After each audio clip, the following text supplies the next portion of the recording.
പഠിച്ചിട്ടില്ല. ഞാൻ നാട്ടിലുണ്ടായിരുന്നില്ല ആ സമയത്ത്.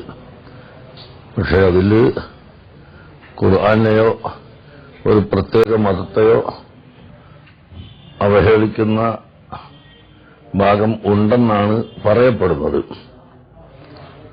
അങ്ങനെയുള്ള ഒരു സിനിമയും അനുവദിച്ചുകൂടാ എന്നാണ് പറയാനുള്ളത്. മൊത്തത്തിൽ നമുക്ക് പറയാം, ഒരു മതത്തെയോ ഒരു സമുദായത്തെയോ വ്രണപ്പെടുത്തുന്ന വിധത്തിലുള്ള സിനിമകൾ ഒരിക്കലും അനുവദിച്ചുകൂടാ, അത് നിരോധിക്കേണ്ടതാണ് എന്ന് മാത്രമേ ഇപ്പോൾ അതിനെ സംബന്ധിച്ച് പറയാൻ കഴിയൂ. പ്രദർശിപ്പിച്ചാൽ അത് എല്ലാ സ്ഥലത്തും എത്തുമല്ലോ. അപ്പൊ ഖുർആനെയോ ഇസ്ലാമിനെയോ അവഹേളിക്കുന്ന വല്ല വാർത്തകളും ഉണ്ടെങ്കിൽ പിന്നെ പ്രദർശിപ്പിച്ചു കഴിഞ്ഞിട്ട് മറ്റൊന്ന് പറയുന്നതിൽ അർത്ഥമില്ലല്ലോ. അതുപോലെ തന്നെ ഇനി ഹിന്ദുക്കളെയോ ക്രിസ്ത്യാനികളെയോ മറ്റേതെങ്കിലും ഒരു മതസ്ഥരെയോ വേദനിപ്പിക്കുന്ന വിധത്തിലുള്ള ഒരു സിനിമകളും ഇവിടെ ഉണ്ടാകാൻ പാടില്ല. അതുണ്ടായാൽ അത്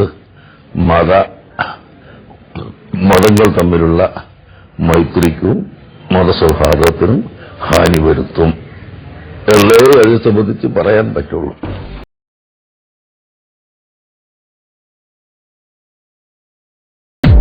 ഇസ്ലാമിനെ തകർത്താൻ ഒരു സിനിമക്കും ഒരു കാർട്ടൂണും കൊണ്ടും ആർക്കും കഴിയില്ല. അത് വേറെ വിഷയമാണ്.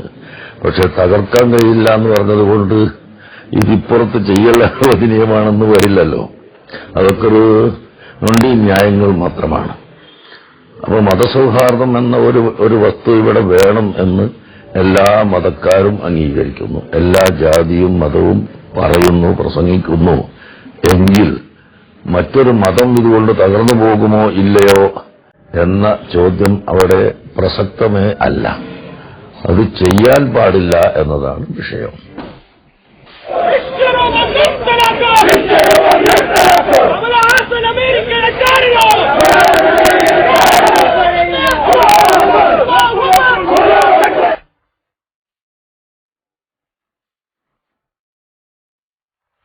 ആശങ്കയല്ല, അഭിപ്രായം.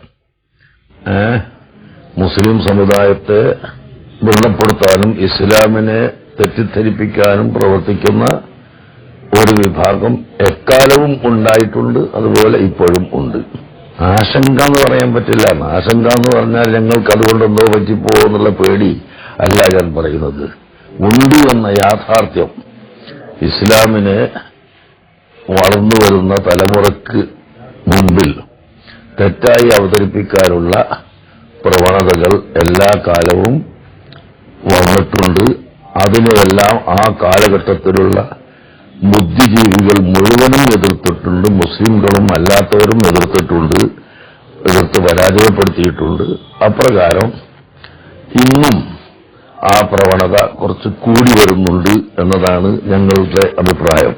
അതിനെ നാം നീതിയിലൂടെയും യുക്തിയിലൂടെയും നിയമത്തിന്റെ ഉള്ളിൽ നിന്നുകൊണ്ട് എതിർക്കുകയും എതിർക്കുകയും വേണം. നിയമം കയ്യിലെടുക്കാൻ ആരെയും അനുവദിക്കാൻ പാടില്ല. ഞങ്ങൾ ബഹുഭാര്യത്തെ സംബന്ധിച്ചിടത്തോളം ഞങ്ങൾക്ക് ഈ ഒരൊറ്റ വാദം, അത് ഒരു കാലഘട്ടത്തിലും പാടില്ല എന്ന ഒരു നിയമം ഇവിടെ കൊണ്ടുവരാൻ പാടില്ല. അത് പരിശുദ്ധ ഖുർആനിനും മനുഷ്യത്വത്തിനും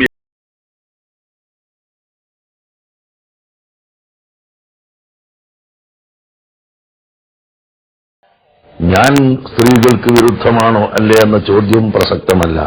കാരണം എനിക്ക് സ്വന്തമായ ഒരു നയമില്ല, ഇസ്ലാമിനൊരു നയമുണ്ട്. ആ ഇസ്ലാമിന്റെ നയം സ്ത്രീകൾക്ക് ഇസ്ലാം അനുവദിച്ചു കൊടുത്ത ധാരാളം സ്വാതന്ത്ര്യങ്ങൾ ഉണ്ട്. ഈ സ്വാതന്ത്ര്യങ്ങളെല്ലാം ഉള്ളതോടൊപ്പം സ്ത്രീകൾ അവരുടെ പാതിവൃത്തിയും അവരുടെ പരിശുദ്ധിയും കാത്തു സൂക്ഷിക്കുന്നതിനു വേണ്ടി പർദ്ദയും അതിനോട് അനുബന്ധപ്പെട്ട മറ്റ് നിബന്ധനകളും പാലിക്കണമെന്നാണ് ഇസ്ലാം പഠിപ്പിച്ചിട്ടുള്ളത്. സ്ത്രീകളെ വിദ്യാഭ്യാസം നൽകുന്നു. എന്റെ നേരെ കീഴിൽ തന്നെ ഞാൻ നടത്തുന്ന മർക്കസ് സഖാഫത്തി സുന്നിയുടെ കീഴിലും അതിനോട് ബന്ധപ്പെട്ട് കേരളത്തിലുടനീളം നടക്കുന്ന സ്ഥാപനങ്ങളിലും കൂടാതെ കാശ്മീർ തൊട്ട് ഇന്ത്യയുടെ എല്ലാ സ്റ്റേറ്റുകളിലും ഞങ്ങൾ സ്കൂളുകൾ നടത്തുന്നുണ്ട്. ഈ സ്കൂളുകളിലെല്ലാം സ്ത്രീകൾ പെൺകുട്ടികൾ പഠിക്കുന്നുണ്ട്. അങ്ങനെ ലക്ഷത്തിൽ പരം വിദ്യാർത്ഥിനികളെ പഠിപ്പിച്ചുകൊണ്ടിരിക്കുന്ന ഞങ്ങൾ അവർക്ക് വിരുദ്ധമാണെന്ന് പറയാൻ ബുദ്ധിയുള്ള ഒരാൾക്കും കഴിയുകയില്ല.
സത്യത്തെ വളച്ചൊടിച്ചുകൊണ്ട്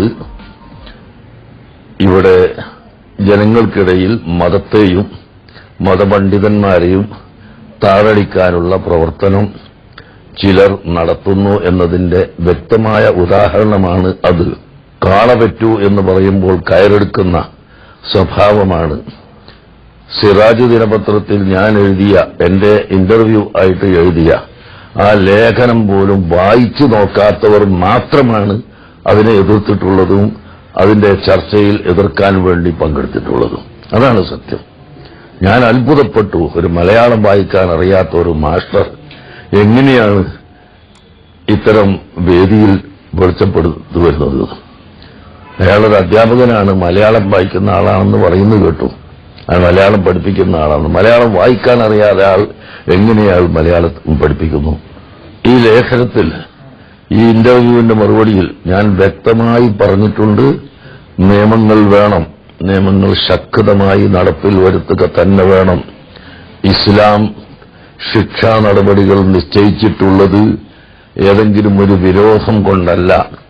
ആ ശിക്ഷാ നടപടികളെ ഭയപ്പെട്ടുകൊണ്ട് ഭാവിയിൽ തെറ്റുകൾ ഇല്ലാതിരിക്കാൻ വേണ്ടി കൂടിയാണ് ഇസ്ലാം ശിക്ഷാ നടപടികൾ നിശ്ചയിച്ചിട്ടുള്ളത്. അതുകൊണ്ട് തീർച്ചയായും ശിക്ഷാ നടപടികൾ ഗൌരവമായി തന്നെ വേണം. അതേ സമയത്ത് ഇവിടെ ധാർമ്മികത നിലനിൽക്കണമെങ്കിൽ സാഹചര്യവും കൂടി നന്നായി വരണം.